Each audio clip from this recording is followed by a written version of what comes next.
वर्षमा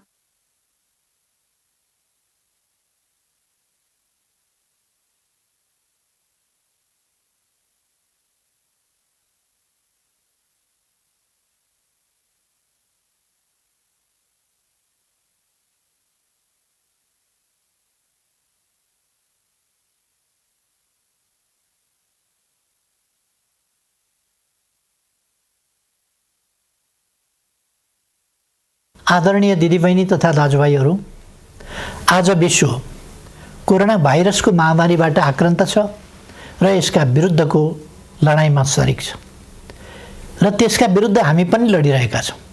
यसै क्रममा मुलुक 62 दिनदेखि लकडाउनमा छ। कुनै मानवीय क्षति नहोस् भन्ने हाम्रो अथक प्रयासका बावजुद यसबीचमा नेपालभित्र हाम्रा 3 जना नागरिकको दुःखद निधन भएको छ।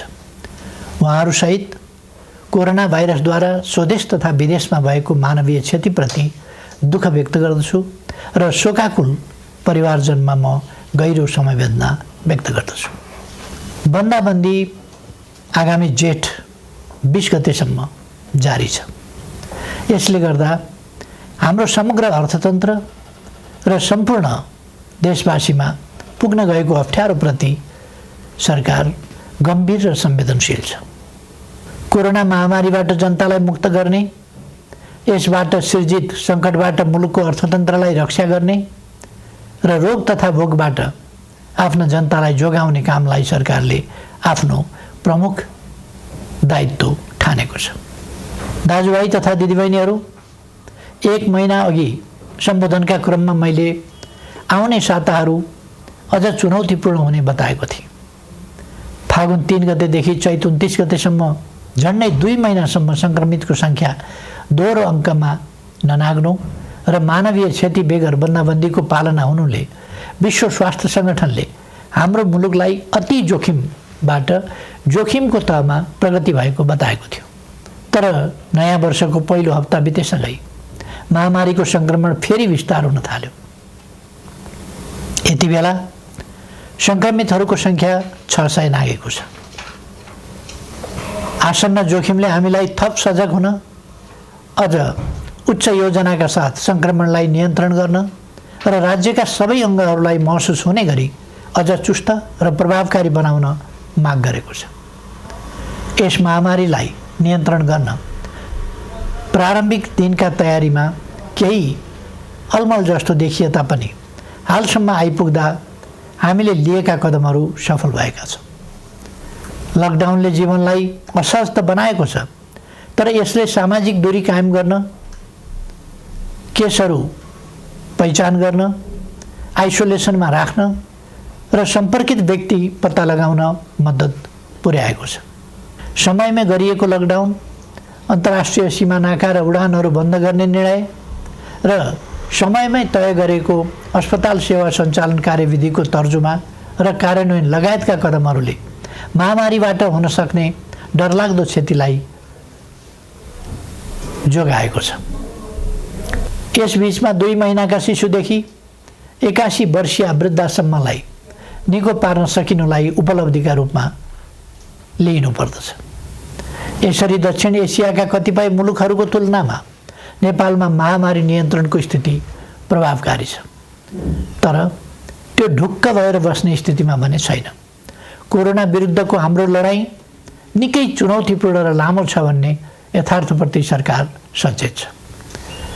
आपूर्तिका सीमित स्रोत भएका कारण औषधि र स्वास्थ्य उपकरणको खरिदमा सिर्जना भएका केही अप्ठ्याराहरू हल भएका छन्। एकमात्र प्रयोगशालाबाट सुरु भएको कोभिड-19 को परीक्षणलाई 7वटै प्रदेशसम्म विस्तार गर्दै 20 भन्दा बढी प्रयोगशालाबाट अहिले तीव्र बनाइएको छ। परीक्षणको दायरालाई विस्तार गर्न किट तथा औषधिको प्रबन्ध द्रुत गतिमा गरी यसलाई यथाशीघ्र अझै उन्नत बनाइनेछ। विज्ञहरूले दिएको सल्लाह बमोजिम कम्तीमा जनसङ्ख्याको 2% परीक्षण विस्तार गर्ने योजनामा सरकार छ।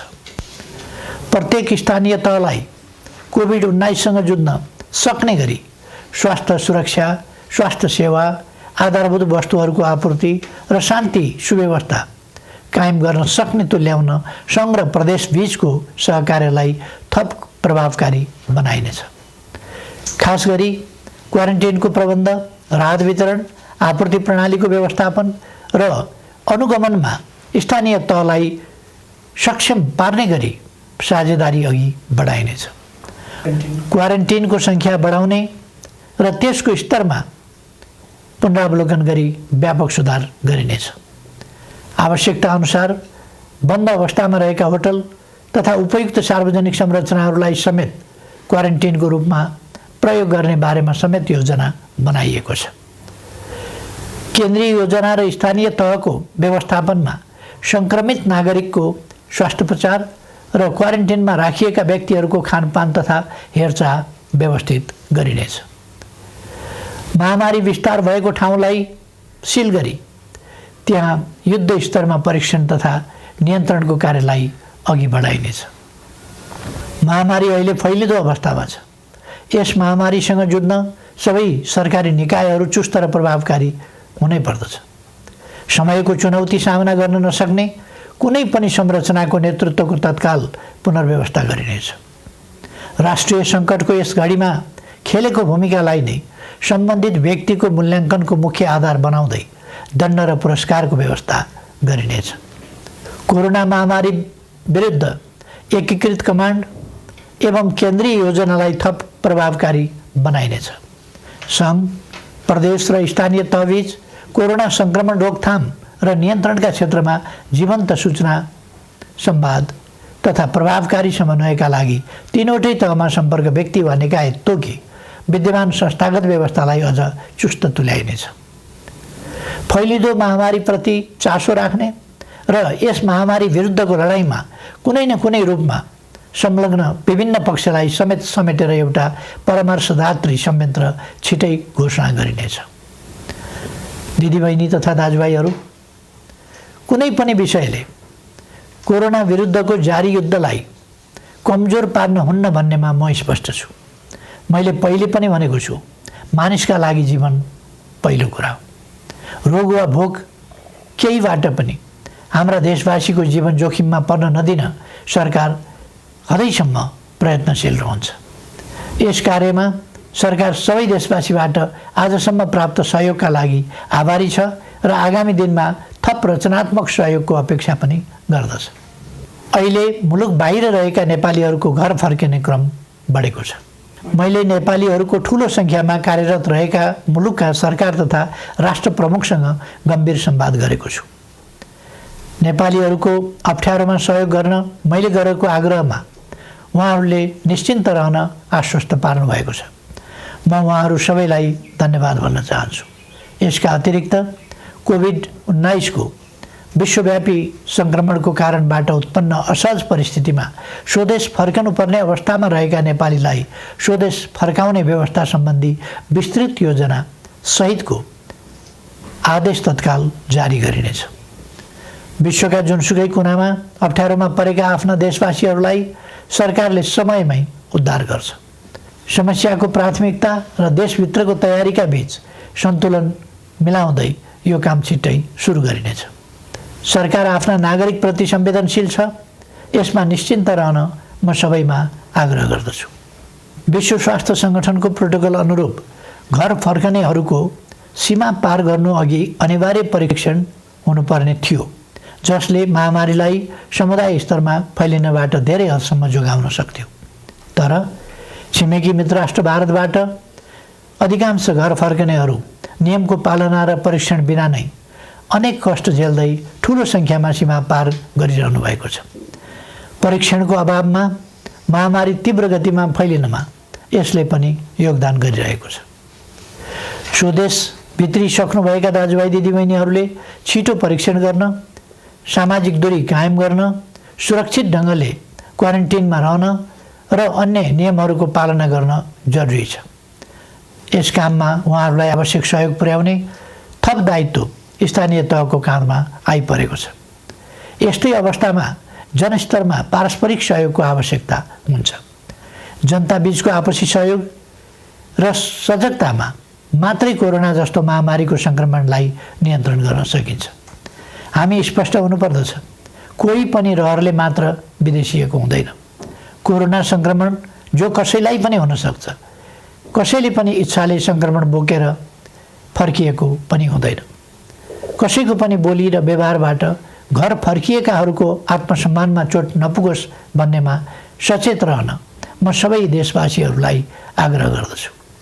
घर फर्किएका सबै दिदीबहिनी दाजुभाइहरूलाई आफ्ना कारणले आफ्नो परिवार, छरछिमेक तथा समुदायमा महामारी नफैलियोस् भन्नेमा सतर्क रहन र चिकित्सक तथा प्रशासनको सल्लाह बमोजिम स्वास्थ्य सम्बन्धी अन्य नियमहरूको पालना गर्न अनुरोध गर्दछु।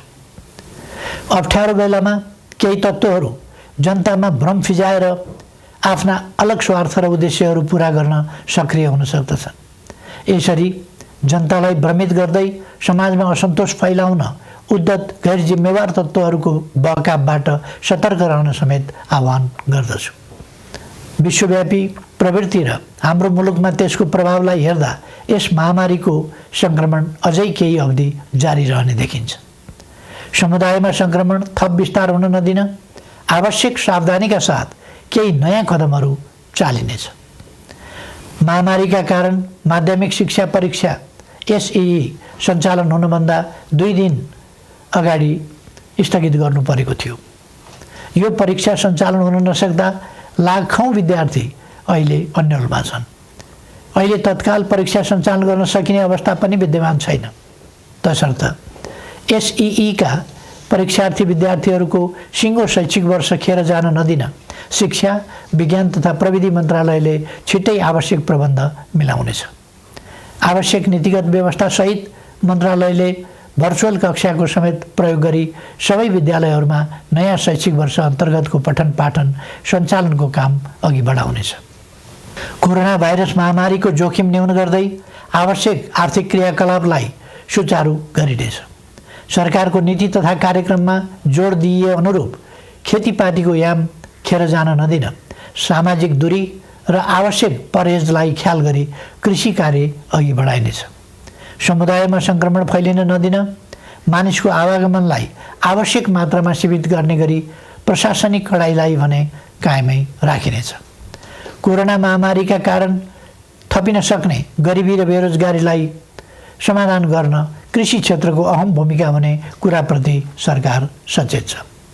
ठुलो मात्रामा आधुनिक यन्त्र र प्रविधिको प्रयोग गरी व्यवसायिकीय कृषि उत्पादनको कार्य अपेक्षित मात्रामा हुन नसक्नु, मेहनत तथा लगानी गर्ने उत्पादक र मूल्य तिरेर खरिद गर्ने उपभोक्ताको अहित हुने, तर किसान र उपभोक्ताको बीचमा रहने बिचौलियाले भने अनुचित फाइदा उठाउने जस्ता समस्या कृषि क्षेत्रमा रहेको आजको गम्भीर समस्या हो।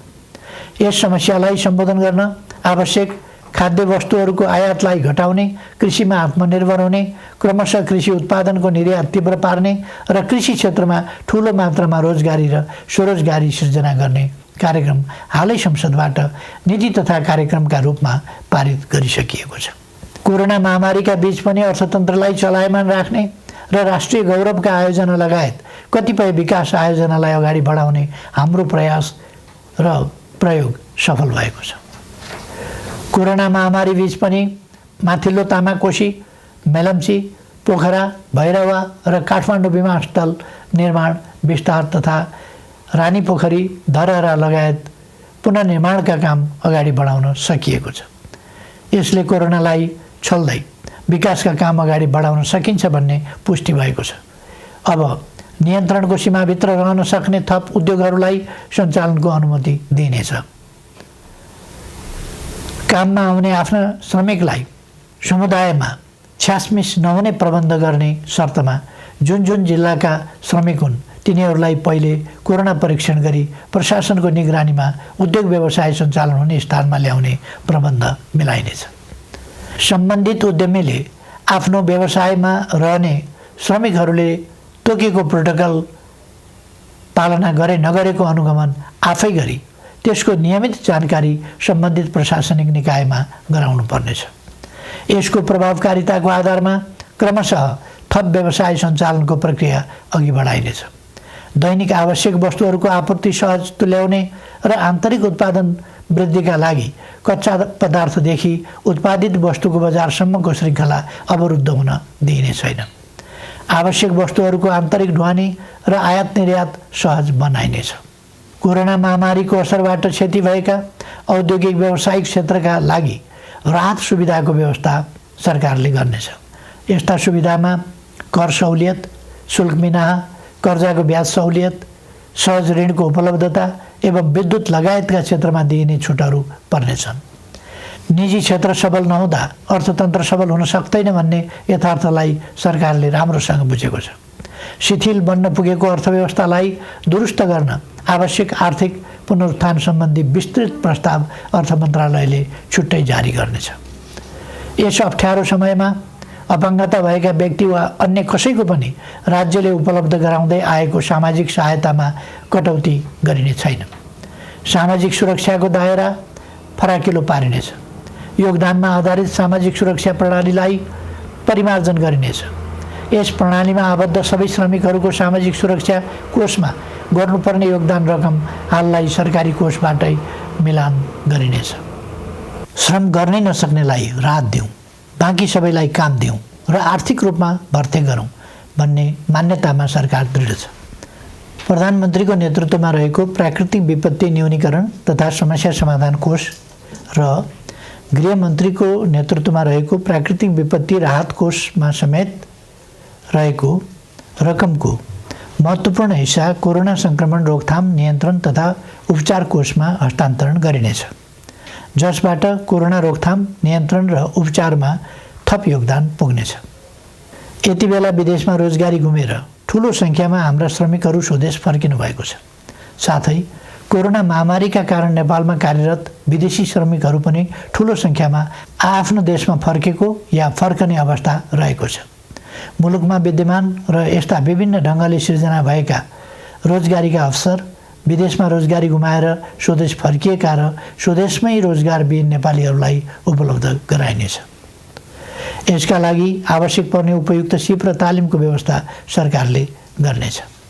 कृषि, साना तथा मझौला उद्योग, व्यवसाय, निर्माण तथा सेवा क्षेत्रमा स्वरोजगारी सृजना गरी आत्मनिर्भर अर्थतन्त्रको गन्तव्यमा अघि बढ्ने विषय पहिले नै चर्चा गरिएको छ। सङ्घ, प्रदेश र स्थानीय तहको सहकार्यमा पारिश्रमिक सहितको जनसहभागिता र प्रविधि सहितको श्रममूलक विकास निर्माणका कार्यहरू स्थानीय तहमा सञ्चालन गरिनेछ। प्रधानमन्त्री रोजगार कार्यक्रम अन्तर्गतको रोजगार सेवा केन्द्रलाई श्रम ब्याङ्कको रूपमा अघि बढाई सूचीकृत श्रमिकलाई उपलब्ध रोजगारीमा परिचालन गरिनेछ। स्थानीय तहहरूले स्वदेश फर्की बेरोजगार रहेका र स्वदेशमै रही रोजगारीको अवसर नपाएकाहरूलाई रोजगार सेवा केन्द्रमा दर्ता हुनका लागि सहजीकरण गर्नेछ। दिदीबहिनी तथा दाजुभाइहरू, कोरोना भाइरसको महामारी हत्तपत्त नहट्न पनि सक्छ भन्ने वास्तविकतालाई हामीले आत्मसात गर्नुपर्दछ। भाइरसको औषधि छैन, यस भाइरसको पनि औषधि छैन। विज्ञहरू भनिरहेका छन्, यस भाइरसका विरुद्धको नयाँ खोप पत्ता नलागेसम्म यस महामारी विरुद्ध नियन्त्रण गर्ने उपलब्ध उपाय भनेकै हाम्रो आनीबानी र आहार विहारमा आवश्यक सतर्कता अपनाउनु हो। हालसम्मका उपायहरू हुन् भाइरसलाई व्यक्तिबाट व्यक्तिमा सर्न नदिन, सामाजिक दूरी कायम गर्ने र हरेक व्यक्तिमा प्रतिरोधी क्षमता वृद्धि गर्ने। सोचौँ, हुने खाने हुन् वा हुँदा खानेको अचारको रूपमा होस् वा तरकारी, हाम्रा भान्सामा प्रयोग हुने केही तत्त्वहरूमा किन समानता पाइन्छ? किनकि त्यसमा औषधीय तत्त्व छ। हाम्रा पूर्वजहरूले हजारौँ वर्ष अगाडिदेखि गहिरो अनुसन्धान गरेर